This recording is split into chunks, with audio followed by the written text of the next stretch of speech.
بھی ہم نے تم کو لوگوں کی ہدایت کے لیے پیغمبر بنا کر بھیجا ہے اور اس بات کا اللہ ہی گواہ کافی ہے۔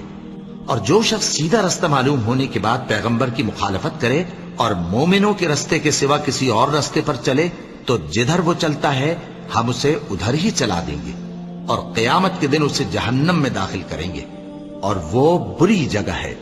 اے ایمان والو، انصاف پر قائم رہو اور اللہ کے لیے سچی گواہی دو، خواہ یہ تمہارے اپنے خلاف یا تمہارے ماں باپ اور رشتہ داروں کے خلاف ہی ہو۔ اگر کوئی امیر ہے یا فقیر تو اللہ ان دونوں کا زیادہ خیر خواہ ہے، پس تم خواہش نفس کے پیچھے چل کر عدل کو نہ چھوڑ دینا۔ اگر تم لگی لپٹی بات کہو گے یا سچائی سے پہلو تہی کرو گے تو جان رکھو اللہ تمہارے سب کاموں سے واقف ہے۔ مومنو، اللہ پر اور اس کے رسول پر اور جو کتاب اس نے اپنے اس پیغمبر پر نازل کی ہے اور جو کتابیں اس سے پہلے نازل کی تھیں سب پر ایمان رکھو۔ اور جو شخص اللہ اور اس کے فرشتوں اور اس کے کتابوں اور اس کے پیغمبروں اور روز قیامت سے کفر کرے وہ رستے سے بھٹک کر دور جا پڑا۔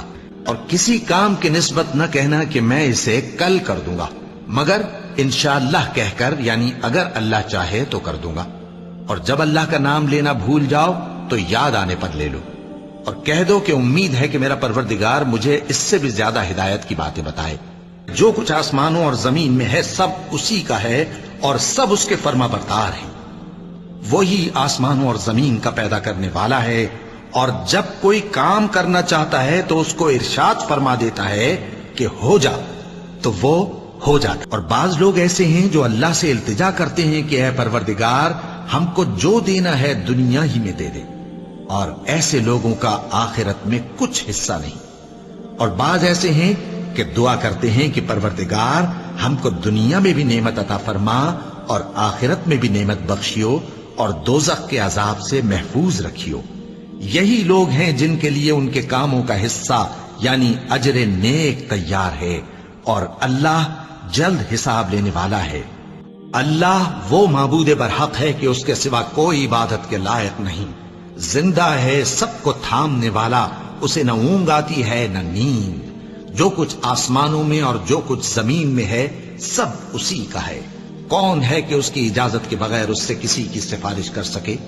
جو کچھ لوگوں کے روبرو ہو رہا ہے اور جو کچھ ان کے پیچھے ہو چکا ہے اسے سب معلوم ہے، اور لوگ اس کی معلومات میں سے کسی چیز پر دسترس حاصل نہیں کر سکتے۔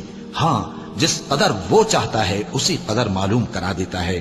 اس کی بادشاہی اور علم آسمان اور زمین سب پر حاوی ہے، اور اسے